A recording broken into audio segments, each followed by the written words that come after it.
The evening arrived softly, the way it always did, crickets beginning their song, the sky easing into a dusky blue, the porch light waiting patiently to be switched on. He stood at the doorway with a mug cooling in his hands, listening to the familiar creaks of the old house settling for the night. That's when he noticed the dog. The old dog had chosen the far edge of the yard, right beneath the porch light, sitting instead of lying down. That alone felt odd. At his age, sitting took effort. The dog's ears were tilted forward, his body rigid, eyes fixed on the dark space beneath the steps. A low whine slipped out, soft, uncertain, almost apologetic. "Come on, buddy," he said gently, expecting the usual slow shuffle back to the door. The dog didn't move. He shifted, then stood, then sat again as if rooted to the spot. When the man stepped closer, the dog leaned into his leg briefly, then pulled away, positioning himself between the man and the porch steps. His tail trembled. The light above them flickered once, twice. The dog let out a sharp bark, not loud but urgent, then pressed his paws flat against the concrete, blocking the way. The man felt a chill ripple through him, a strange mix of confusion and unease. He tried to laugh it off, telling himself the dog was just tired, just old, just seeing shadows. But the light flickered again, and the dog refused to move. But what the dog sensed was far from ordinary. Before we continue, remember to like, share, and subscribe for more heart-touching dog stories. And tell me, where are you watching from? The evening arrived the way it always did, quietly, without asking for attention. The sky softened from blue to gray as the sun slipped behind the trees, leaving behind a thin ribbon of amber light along the horizon. A light breeze moved through the yard, carrying the smell of cut grass and warm earth. Somewhere down the block, a screen door closed. Farther away, a car passed, tires humming briefly against asphalt before the sound faded. Inside the house, everything felt settled. Thomas stood near the kitchen counter, rinsing out his mug. The radio played low. Not a song, just a voice talking about tomorrow's weather. He barely listened. His movements were slow, unhurried, shaped by habit more than thought. This was the hour he liked best. The pause between day and night, when nothing was expected of him. Behind him, nails clicked softly against the hardwood floor. Rufus crossed the room at his own careful pace. The old dog's hips swayed just slightly now when he walked, his back legs not quite as steady as they used to be. His muzzle had gone almost completely white over the years, the dark fur faded into silver. One ear no longer stood the way it once had. It folded at the tip, giving him a permanently gentle, listening expression. Thomas glanced down. "There you are," he said quietly. Rufus's tail lifted and wagged once, twice, enough to be polite. The dog stopped near Thomas's feet and looked up at him, brown eyes calm, patient, familiar. No urgency, no excitement, just presence. Thomas dried his hands on a towel and rested one palm on Rufus's head. The fur was warm, thin in places. He could feel the shape of the skull beneath it now, something he hadn't noticed years ago, back when Rufus had been all muscle and momentum. "Ready to head out?" Thomas asked. Rufus didn't answer, of course, but he turned toward the back door. They stepped outside together. The porch boards creaked under Thomas's weight. The air felt cooler now, brushing his arms through the sleeves of his shirt. He paused, as he always did, looking out over the yard before turning on the light. The yard wasn't much.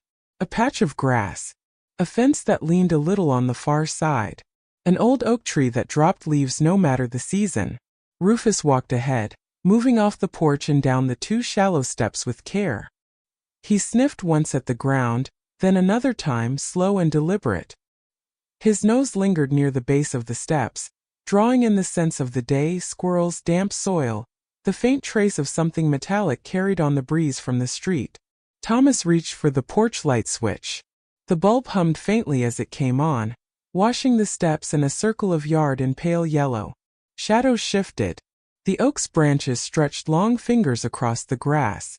Rufus didn't move. Thomas noticed it without thinking much of it at first. The dog stood just beyond the steps, directly beneath the light, staring at the dark space underneath the porch. His body was still. Too still. His tail hung low, not tucked but no longer relaxed. "Go on," Thomas said gently. "You've got time." Rufus sat down instead. That was unusual. At his age, Rufus avoided sitting on cold concrete unless he had to. Thomas watched him settle, adjusting his weight, front paws placed neatly together. His ears angled forward, not perked sharply but attentive. Listening. Thomas stepped down beside him. "Hey," he murmured. "What is it?" Rufus didn't look at him.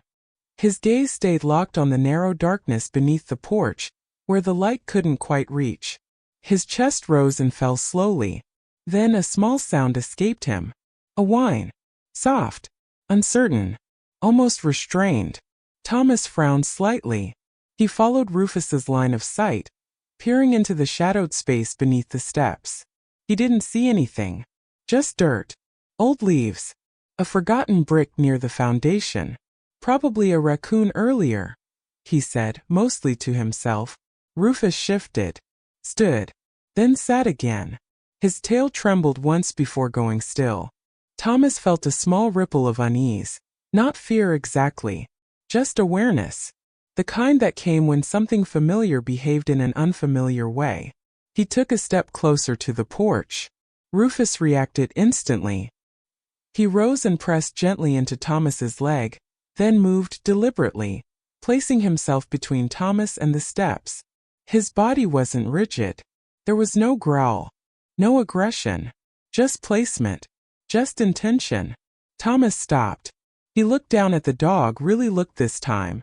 Rufus's ears flicked back briefly, then forward again. His mouth was closed. His eyes were wide but focused. "Buddy," Thomas said softly. The porch light flickered. Once. Thomas blinked. He glanced up at the fixture. The bulb steadied again, glowing as it always had. He exhaled through his nose, letting out a quiet, almost embarrassed breath. "Yeah, okay," he said. "We'll get a new bulb." Rufus didn't relax. Another whine, a little louder now. The light flickered again. Rufus barked. Not loud. Not sharp. But urgent. Thomas felt it then. That subtle shift in the air. That sense that the evening, calm just moments before, had tilted. He stood still under the porch light, listening to the hum of the bulb, the rustle of leaves, the quiet insistence of the dog at his side. And for the first time all night, he waited. Thomas stayed where he was. Not because he felt afraid, but because Rufus hadn't moved. The old dog remained planted beneath the porch light, body angled slightly forward now, weight shifted onto his front paws. His ears twitched at sounds Thomas couldn't quite place. A faint rustle, a hollow creak from beneath the boards, the subtle hum of electricity above them. The porch light buzzed again. Thomas glanced up, then back down. The bulb steadied, casting the same pale circle across the steps and yard. Nothing looked different. Nothing looked wrong. But Rufus's posture said otherwise. "Easy," Thomas murmured.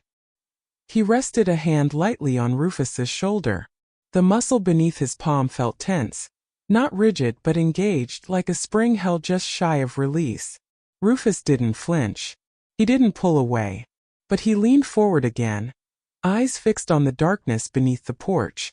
Thomas followed his gaze. The space under the porch had always been there.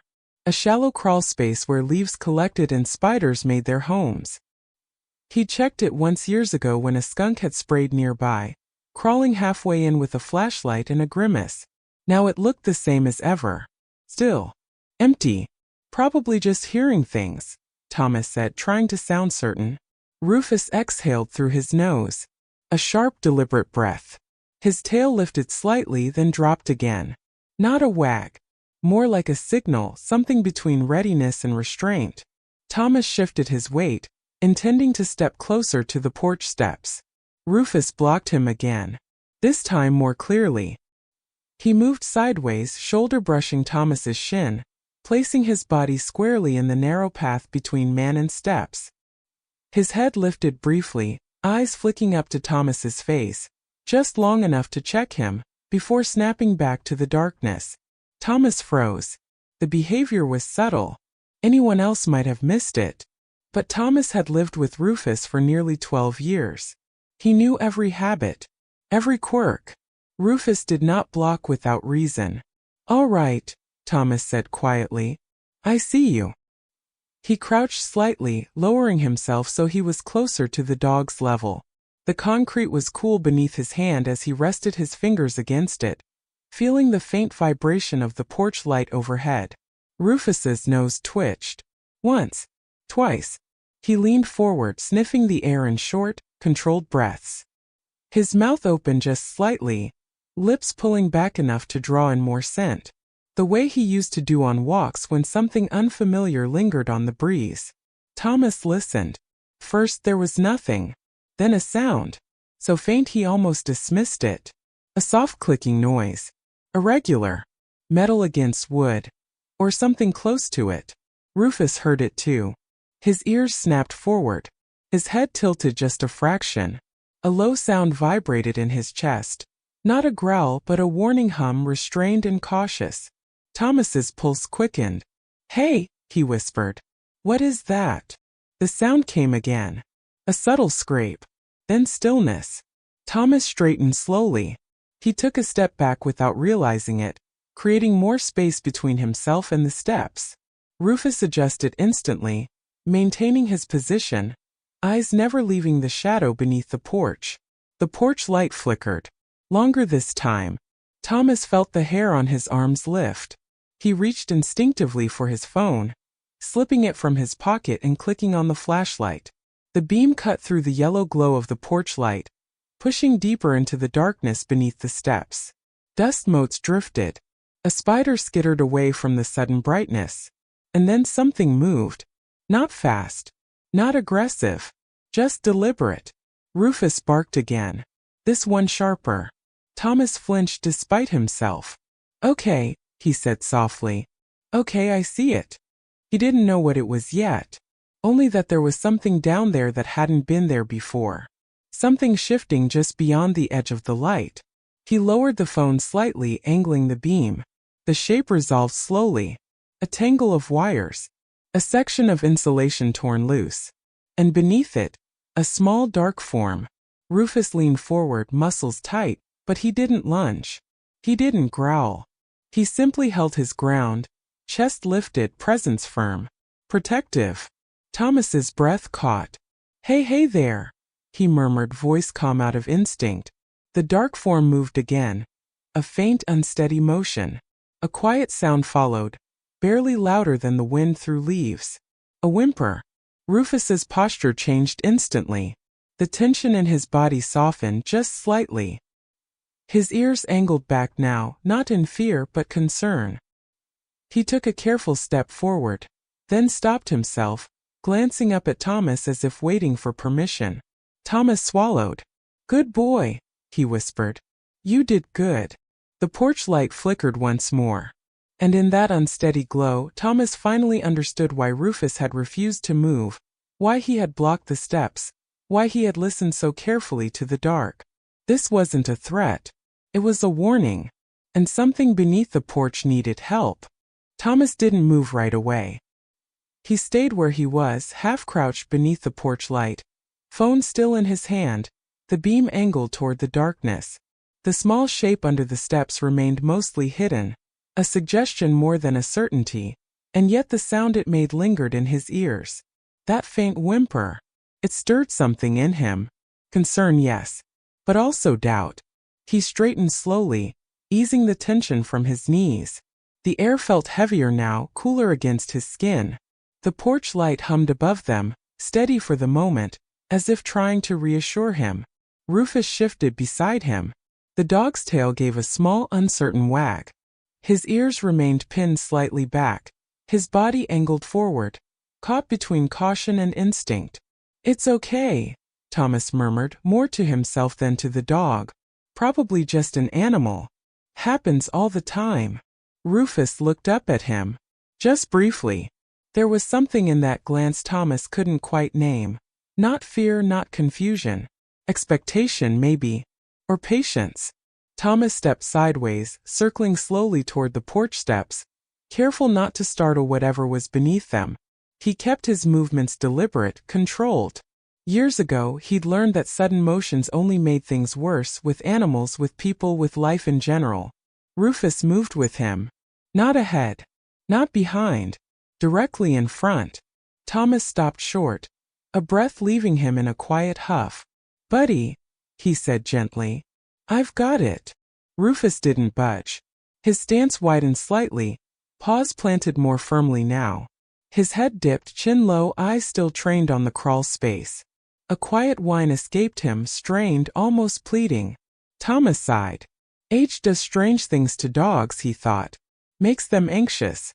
Makes them hear echoes that aren't there. He'd read about it. Cognitive changes. Sensory confusion. Rufus had been slowing down for years now. This could be part of that. "It's all right," Thomas said again, trying to infuse calm into his voice. "I'm right here." He reached down and scratched behind Rufus's ear, the way he'd done 1,000 times before. For a moment the dog leaned into the touch, eyes closing just slightly. Then the sound came again. A sharper scrape this time. Wood against something solid. Rufus stiffened instantly. His head snapped up. His ears went forward. His body leaned into Thomas's leg, not pushing him back but anchoring him. Thomas felt it then, that quiet internal tug-of-war between reason and instinct. He glanced toward the house, toward the warm glow of the kitchen window. Everything inside was safe, familiar, predictable. Out here things felt different. Still he forced a small smile. "Probably a raccoon got stuck," he said. "Or a cat." Rufus let out a soft bark. Short. Controlled. Not alarm. Correction. Thomas frowned. "Easy," he whispered. The porch light flickered again. Long enough this time that the yard dipped briefly into shadow before the light returned. The momentary darkness made Thomas's chest tighten. He inhaled slowly, steadying himself. He stepped forward. Rufus reacted immediately. He pressed his body harder against Thomas's shin, leaning his weight in, not aggressive, not frantic, just enough to make the point unmistakable. "Do not go closer." Thomas froze. His pulse thudded in his ears now. He looked down at the dog, really seeing him in this moment. The gray fur. The steady eyes. The posture that spoke of intent rather than fear. Rufus had spent his whole life reading Thomas, watching him, learning his rhythms. Now it felt like the roles had reversed. "Okay," Thomas said quietly. "Okay." He backed up a step. Rufus relaxed just a fraction. The dog sat again, though his body remained angled forward, ready. His tail tapped once against the concrete. A signal. Not relief. Thomas rubbed his face with one hand, exhaling slowly. "I hear you," he said. "I just don't know what you're telling me yet." The words hung between them. He turned his attention back to the crawl space, lowering himself again, angling the phone's flashlight deeper under the porch. The beam revealed more detail now. Splintered wood. A section of loose wiring, insulation pulled aside as if something had been searching for shelter. Another sound. Closer. Rufus whined again, softer now, almost mournful. Thomas's throat tightened. "Hey," he said gently, voice dropping. "It's okay. I'm not going to hurt you." He wasn't sure who he was talking to anymore. The shape under the porch shifted again, and this time the sound that followed was unmistakable. Not a growl, not a hiss. A weak cough. Human. Thomas's breath caught. He froze in place, heart pounding, every assumption he'd made over the last few minutes collapsing at once. His mind raced, scrambling to catch up with what his senses were already telling him. Rufus looked back at him, and this time there was no question in his eyes, only certainty. Thomas swallowed hard, lowering the phone slightly as the weight of understanding settled over him. This isn't what I thought," he whispered. The porch light flickered again, and suddenly every misread signal made sense. "You have not enough humanizer words left. Upgrade your surfer plan." Thomas's first instinct was to move, to step forward, to call out, to do something, anything that felt like action. But Rufus stayed in his path. The old dog rose slowly, deliberately, positioning himself between Thomas and the porch steps once again. His body was tense now, not with fear but with purpose. His ears were forward, his head low. His eyes never left the crawl space. Thomas held still. The realization echoed in his chest, heavy and disorienting. Someone is under there. The night felt different now, sharper. Every sound seemed amplified. The hum of the porch light, the rustle of leaves, the faint click of cooling metal somewhere nearby. Thomas became acutely aware of his own breathing. Slow, controlled, uncertain. "Hey!" he called softly, directing his voice toward the darkness. "Can you hear me?" There was no answer. Only a shallow sound, a breath that rattled more than it should. Rufus shifted his weight, glancing back at Thomas briefly. His tail lifted halfway, then stilled. A silent check-in. Thomas nodded once. "I know," he murmured. He lowered himself carefully onto one knee, keeping his distance. The concrete seeped cold through his jeans. He angled his phone again, the beam cutting deeper under the porch. The light revealed more now. A human form, partially obscured by the low clearance, curled awkwardly against the foundation. An arm lay stretched out, fingers twitching faintly. The skin looked pale in the artificial glow. Thomas's stomach tightened. "Hey!" he said again, voice steady despite the surge of adrenaline. "I'm here to help." A faint movement. A slow turn of a head. The person under the porch tried to speak. Only air came out. Rufus let out a low, urgent whine, not loud but insistent. His body leaned forward, muscles coiled, but he did not advance. He waited. Thomas reached for his phone again, this time switching from flashlight to the call screen. His fingers trembled slightly as he dialed emergency services. The porch light flickered. Once. Twice. Thomas paused mid-dial, glancing up, then back to the crawl space. His heart hammered. He forced himself to breathe. "It's okay," he said, voice calm, directed toward the unseen person. "Help's coming." Rufus barked. Short. Sharp. Thomas startled, then realized what the dog was reacting to. The porch light flickered again and stayed dim. The yard slipped into shadow, the yellow glow thinning to a weak halo. The sudden change made the darkness beneath the porch feel closer, heavier. Thomas stood quickly, instinct overriding caution. Rufus reacted immediately. He moved, not lunging, not panicking, but stepping forward just enough to block Thomas again.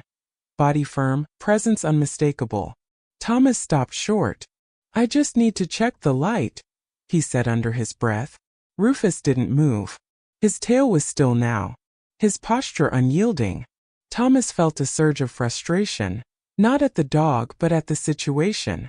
The urgency pressed in from all sides, yet Rufus's insistence forced him to slow down, to think. Something about the light wasn't right. The flickering, the loose wiring, the way the person under the porch lay too close to it. Thomas swallowed. "All right," he said quietly. "We wait." He knelt again, this time farther back, keeping his distance from the steps. He spoke into the phone, voice low and controlled as he explained the situation to the dispatcher. An unknown person trapped beneath his porch, possible electrical hazard, dog preventing approach. Rufus remained at his side, a silent anchor. Minutes stretched. The person under the porch shifted weakly. A hand scraped against the dirt. A breath hitched. Thomas's chest tightened. "Stay with me," he said softly. "Just keep breathing." Rufus whined again, longer this time, pacing a small circle before sitting abruptly, eyes never leaving the crawl space. His ears flicked toward the street, toward distant sounds Thomas couldn't hear yet. Sirens. Not close, but approaching. The porch light flickered one last time before going out completely. Darkness settled. Rufus barked louder now, turning his head toward the street, then back to the porch. His tail lifted, wagging once, tight and controlled. Thomas exhaled shakily. "They're coming," he whispered. Rufus stayed where he was. Guarding. Waiting. And as the sound of sirens grew louder, the tension under the quiet night finally reached its breaking point. Red and blue lights spilled across the yard in slow rotating waves. The first patrol car rolled to a stop at the curb, followed closely by an ambulance. Doors opened. Voices carried softly through the night. Calm, professional, controlled. The kind of voices that knew how to enter tense situations without making them worse. Thomas stood as the responders approached, lifting one hand to guide them. "Under the porch," he said quietly. "There's someone trapped." A paramedic nodded. A police officer crouched slightly, scanning the space beneath the steps. Flashlights came on, beams cutting through the darkness with practiced precision. Rufus did not move. He remained planted at the edge of the porch, body aligned with the crawl space, eyes tracking every motion. His ears flicked toward the responders, then back to the darkness, measuring, assessing. The officer noticed him. "Good dog," he said softly. "He alert you?" Thomas nodded. "Wouldn't let me go near it." The officer glanced at the loose wiring, the darkened porch light overhead. His expression shifted. That was smart of him. They moved carefully. One responder knelt, keeping distance from the exposed area. Another cut power at the breaker inside the house while a third spoke calmly toward the crawl space. "Sir," the paramedic said gently, "can you hear me?" A weak sound answered. A breath. Barely there. They slid a backboard partway under the porch, careful not to disturb the wiring. As they worked, the beam of a flashlight finally revealed the person clearly. He was older, thin, clothes damp with sweat and dirt. His face was pale, lips tinged faintly blue. One leg was twisted at an angle that made Thomas look away. The man's eyes fluttered open briefly, unfocused, then closed again. "He's hypothermic," the paramedic murmured. "And dehydrated." They spoke in low tones, efficient and calm. Every movement was deliberate, measured. Rufus watched it all. When one responder shifted too close to the wiring, Rufus stood abruptly and barked once, sharp and precise. The officer paused, followed the dog's line of sight, and nodded. "Yeah," he said. "Good catch." They adjusted their position. Thomas's chest tightened as understanding settled fully now. This wasn't someone who had wandered under the porch for shelter an hour ago. This man had been there a while. "He probably collapsed," the paramedic said quietly. "Could have been trying to get out of the cold." Thomas swallowed hard. He glanced down at Rufus. "You knew," he whispered. Rufus didn't look at him. He didn't need to. The responders worked carefully, slowly easing the man free. As they did, the porch light suddenly flickered back on, weak, unstable but glowing. One of the officers immediately reached up and shut it off at the switch. "Faulty wiring," he said. "Could have gone bad at any moment." Thomas felt a chill pass through him. If he'd stepped closer. If Rufus hadn't blocked him. He didn't finish the thought. The man was lifted onto the stretcher, wrapped in blankets, an oxygen mask placed gently over his face. His breathing steadied just slightly. As they wheeled him toward the ambulance, the man's eyes opened again. This time they focused. His gaze landed on Rufus. The old dog stood tall now, posture proud but calm, tail lifting just enough to sway once. He took a careful step forward, then stopped, waiting. The man lifted one hand weakly. "Dog," he whispered. Rufus leaned forward just enough for the man's fingers to brush his fur. The moment was brief, but it lingered. The ambulance doors closed softly. The sirens didn't scream this time. Just a low, steady sound as the vehicle pulled away into the night. The yard fell quiet again. One of the officers lingered, making notes, glancing once more at the porch. "He's lucky," he said. "Another hour under there, maybe less." Thomas nodded, throat tight. "Yeah," he said quietly. "He is." The officer smiled faintly at Rufus. "Looks like you've got yourself a hero." Rufus yawned. Just once. The tension drained from his body almost visibly. His ears relaxed. His tail lowered into an easy curve. He turned toward Thomas, eyes soft now, familiar again. Thomas knelt and wrapped his arms around the dog's neck, pressing his forehead into the coarse fur. "Thank you," he whispered. Rufus leaned into him, steady and warm.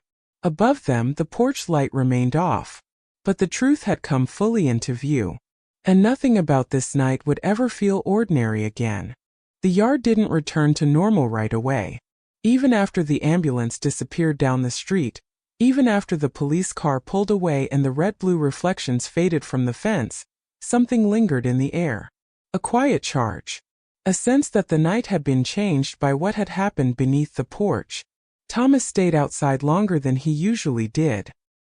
He sat on the porch step, elbows resting on his knees, staring at the dark patch of earth where the crawl space opened. The porch light remained off. He hadn't tried to turn it back on.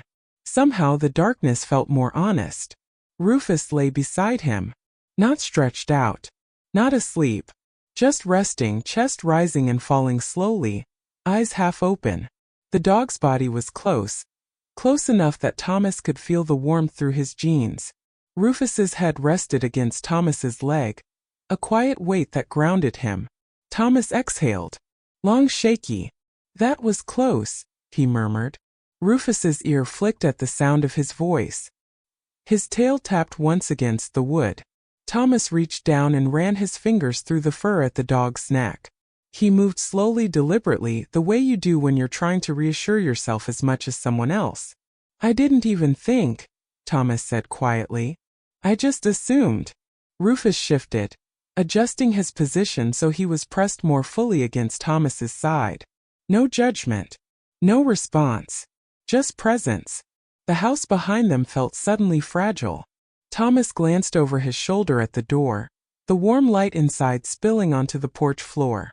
He thought about how easily he might have walked down those steps. How naturally. How unremarkably. He swallowed. "I'm glad you didn't let me," he whispered. Rufus let out a soft huff through his nose. The wind picked up slightly, rustling the oak's branches. Leaves skittered across the yard. Somewhere nearby, a dog barked once, then fell quiet. Time passed. Eventually, Thomas stood and went inside, returning with a blanket. He draped it loosely around Rufus's shoulders, even though the dog didn't need it. Rufus accepted it without protest, settling back down with a quiet sigh. Thomas sat again. They stayed like that for a long while. Later that night, after Thomas had finally coaxed Rufus inside and locked the door, his phone rang. The sound startled him, sharp against the quiet house. He hesitated before answering. "Hello." A calm voice greeted him. The paramedic from earlier. She spoke gently, carefully, as if aware that the night was still unfolding for him. "He made it to the hospital," she said. "He's stable." Thomas closed his eyes. "Thank you," he said. "Thank you for calling." She explained that the man had suffered a fall, possibly hours earlier. Disoriented. Hypothermic. Dehydrated. If he'd stayed under the porch much longer, the outcome could have been very different. Thomas listened, nodding, though she couldn't see him. When the call ended, he stood in the kitchen for a long moment, phone still in his hand. Rufus watched him from his bed. The dog's eyes followed Thomas closely now, more alert than usual. He lifted his head as Thomas crossed the room, tail giving a slow wag when Thomas knelt beside him. "You saved a life," Thomas whispered. Rufus blinked. Then, deliberately, he stood and walked over to Thomas, pressing his forehead into Thomas's chest. The contact was firm, grounding. The way Rufus had always done when Thomas was overwhelmed or grieving, or just quiet in a way that needed company. Thomas wrapped his arms around the dog, holding him there. His breath hitched. "I should have trusted you sooner," he said, voice breaking despite himself. "I thought I knew better." Rufus stayed. No movement. No impatience. Just warmth and steady breathing. They went to bed late that night. Thomas lay awake longer than usual, listening to the house settle. Rufus slept on the floor beside the bed, close enough that Thomas could reach down and touch him if he needed to. At one point Rufus stirred. He rose slowly, walked to the bedroom door, and stood there for a moment listening. His ears tilted forward, then relaxed. He returned to his spot and lay down again, still watching, still guarding. Morning came gently. Gray light filtered through the curtains. Birds gathered on the fence, chirping as if nothing extraordinary had happened. Thomas woke with a dull heaviness in his chest. Not fear, not sadness. Something closer to awe. He sat up and looked down at Rufus. The dog opened one eye, then the other. "Morning," Thomas said softly. Rufus's tail thumped once against the floor. Thomas smiled. He knew then that rescue didn't always look like rushing forward. Sometimes it looked like stopping, waiting, listening to the one who sensed what you couldn't. And because of that waiting, because of an old dog who refused to move, a man was alive somewhere that morning. That knowledge stayed with Thomas as he stood, as he started the day, as he glanced one last time at the porch through the window. The rescue had already happened. Now came the healing. The house settled back into its rhythm slowly. Not all at once. Not without hesitation. For the first few days after the night under the porch, Thomas found himself pausing more often. At the top of the steps. Near the breaker box. By the back door before turning out the lights. Ordinary movements now carried an extra layer of awareness, as if the world had quietly asked him to pay closer attention. Rufus noticed. He always did. The old dog followed Thomas from room to room with a patience that felt intentional now. Not clingy. Not anxious. Just nearby. When Thomas stopped, Rufus stopped. When Thomas sat, Rufus settled at his feet, body angled outward, ears half alert, half relaxed. Guarding but gently. The porch light was repaired within the week. A licensed electrician replaced the wiring and shook his head when he saw the damage beneath the steps. "You're lucky," he said. "That could have gone bad fast." Thomas nodded. "I know." He didn't mention Rufus. He didn't need to. Some things didn't require explanation. A few days later, Thomas received another call from the hospital. This time the voice on the other end sounded stronger. "My name is Harold," the man said. "They told me you live in the house." Thomas sat down slowly at the kitchen table. "Yes," he said. "I do." Harold explained that he'd been walking home when he became dizzy. He remembered the porch light. Remembered thinking the crawl space might block the wind. After that, nothing. Just cold. Confusion. A sense of time stretching strangely thin. "If your dog hadn't," Harold stopped, breath catching. "They said he wouldn't let you come near the wiring." Thomas glanced toward the living room. Rufus lay in a patch of sunlight near the window, eyes closed, chest rising and falling steadily. "He's a good dog," Thomas said quietly. There was a pause on the line. "I was hoping," Harold continued, "that when I'm discharged, I might meet him." Thomas felt something warm bloom in his chest. "I think he'd like that," he said. The visit happened a week later. Harold arrived with a nurse, moving slowly, carefully, a cane in his hand. His face still looked thinner than it should have been, but there was color there now. Life. Rufus met him at the door. The dog didn't rush forward. Didn't bark. He approached at his measured pace, tail swinging low and calm. He stopped just short of Harold, lifted his head and waited. Harold knelt as best he could and reached out. "Hello there," he said softly. Rufus leaned in, pressing his head into Harold's palm. The contact was brief, respectful. Then Rufus sat back, content. Harold laughed quietly, wiping at his eyes. "I don't remember much," he said. "But I remember him." They sat together on the porch, sunlight warming the boards, coffee steaming gently between them. The moment felt unhurried, whole. When Harold left, Rufus watched him go, ears forward until the car disappeared down the street. Then he turned back toward the house and followed Thomas inside. That night, Thomas noticed Rufus sleeping more deeply than usual. His breathing was slow, even, peaceful. Thomas sat beside him on the floor, resting his back against the couch, listening to the familiar sounds of home. He thought about trust, about instinct, about how healing often began not with answers but with stillness. Rufus stirred slightly, tail thumping once in his sleep. Thomas smiled. Whatever time they had left together, months, years, he knew now he would listen more closely, watch more carefully, honor the quiet signals. Healing, he realized, wasn't just about recovery. Sometimes it was about learning to see what had always been there. The seasons shifted the way they always did. Slowly, almost unnoticed. Summer thinned into early fall, the air sharpening just enough in the mornings to carry the promise of change. The oak tree in the yard began to let go of its leaves, one by one, each one landing softly where Rufus liked to sit beneath the porch light. Life moved forward. But something between Thomas and Rufus had settled into a deeper place. They still followed the same routines: morning walks, quiet afternoons, evenings on the porch, but now there was a different kind of attention threaded through it all.